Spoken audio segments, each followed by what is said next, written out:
Aging Sabado, atong gisaulog ang solemnidad sa Assumption, no? Pagpasaka sa langit sa mahal nga Birhen Maria. Ug niining adlaw, laing Sabado, Agosto 22, gisaulog nato sa tibok simbahan ang pagkarayna sa mahal nga Birhen Maria, the Queenship of Mary. Konektado ni nga human siya gipasaka sa langit, gi purong-purungan isip rayna sa langit o sa yuta. Kining maong kapistahan atong tukod kini.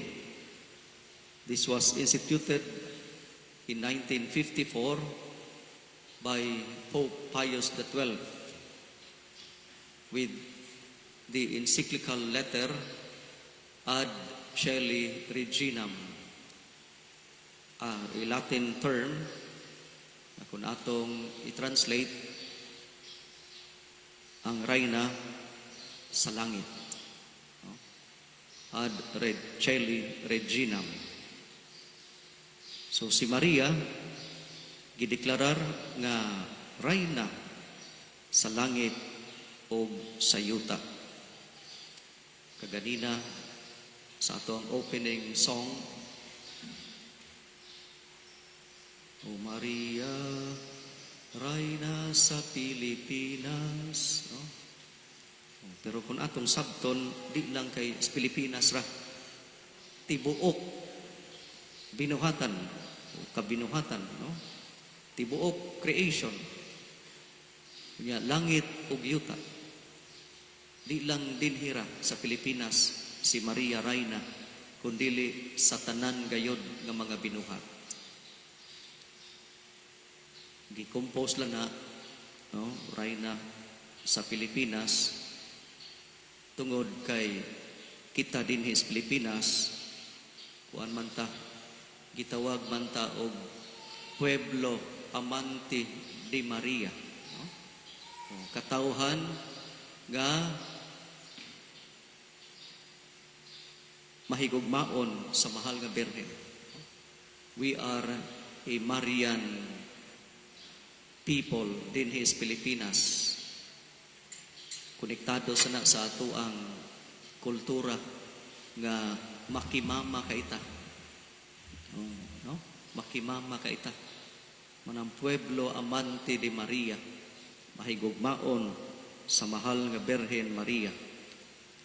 Ug labi na usab dinhi sa Visayas region nga doon nagyoy special place si Maria alang kanato. Now, unsa may gibasihan niini mga igsuon nga ngahimo siyang rayna, no? Tungod ni sa vision of Saint John the Evangelist. Diha sa Revelation chapter 12 verse 1 nga nagkanayon, there's a sign, a great sign appeared diha sa kalangitan. No? A woman clothed with the sun. Sa to pa, sanag kaayo. No? With her feet, no, under sa iyang tiil, anaa ang bulan. And on her head, a crown of 12 stars. So maunigi butang sa Revelation nga babay nga sanag kaayo daw kuanan, no, gisaputan sa adlaw. Unya diha sa iyang tiil anaa ang bulan ug sa iyahang ulo anaa ang 12 ka bituon. Muna nga kung naay imahin, muna kung ipunin mo ang mga stars, 12 stars, representing the 12 tribes of Israel, nga sa nakailaing mga nasod, si Maria mao ang giisip nato nga rayna. Ug nganong nahimo man siyang rayna, unsa man gyoy gi kuana niini, tinubdan niini, tungod niining ato ang ebanghelyo karon, no? Nga naghisgot mahitungod sa pagpahibalo ni Anghel Gabriel ngadto kang Maria, nagdala sa maayong balita nga siya maoy gipili sa Ginoo. So usa ni ka privilege kining iyang pagkarayna, tungod kay siya pinili sa Dios nga mapaubsanon kaayo ug masinugtanon, nga nahimo siya, misugot siya, miuyon siya nga mahimong inahan sa manunubos. So mao ni maigsuon tungod sa obedience sa mahal nga Berhen, tungod sa iyahang pagpamati sa pulong sa Dios, ug labi na pagtuman niini, mauna nga siya gitagaag pribilehiyo nga mahimong rayna sa langit ug sa yuta.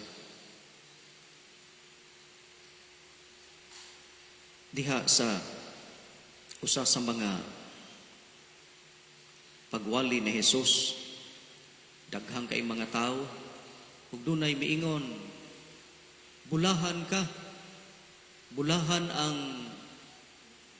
inahan nga nagsabak kanimo, no? Bulahan ang babae nga nagsabak kanimo. Ug ingon man, bulahan siya, bulahan ang babae nga nagpasuso kanimo, nga maoy nagpadako kang Jesus. Kay lagi mi-appreciate ang maong babae nga miingon diha sa crowd tungod sa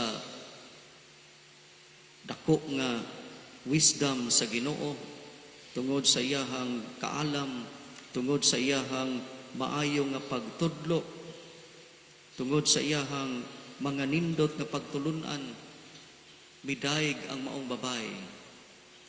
Apan unsa may giingon ni Jesus, bulahan hinuon sila nga namati sa pulong sa Dios ug nagtuman niini. Nga ato makita diha sa Gospel of Luke chapter 11 verses 27 to 28. No? Bulahan sila nga namati sa pulong sa Dios ug nagtuman niini. Ug mao kini gihimo sa mahal nga Berhen Maria. Mauna nga siya gipasidunggan, gihimong rayna sa langit ug sa yuta. Ug mga igsuon, ang ato mahal nga inahan maoy modelo sa ato ang Kristohanong pagtuo o Kristohanong pagpuyo sa kinabuhi, nga kanunay namati sa pulong sa Dios ug nagtuman gayud niini. Mao na nga atong hangyoon ang mahal nga Berhen, ang atong inahan, nga unta kita nga namati usab sa pulong sa Ginoo, ato untang matuman, mapuy-an sa atong kinabuhi. Kay anhi man gud nimo diferensya sa pagpuyo. Kitang tanan kadungog man tas pulong sa Ginoo, pero anhi mo differ sa pagpuyo. Matag-usa nato, mao na nga hopefully, uban sa grasyas Ginoo, ato yung masabtan ang pulong sa Ginoo, matuhok o mahubad diha sa matag adlaw nga pagkinabuhi, aron kita usab hatagan sa pribilehiyo, di man mahimong rayna o hari, kundili makasulod sa langit nun nga gingharian. Amen.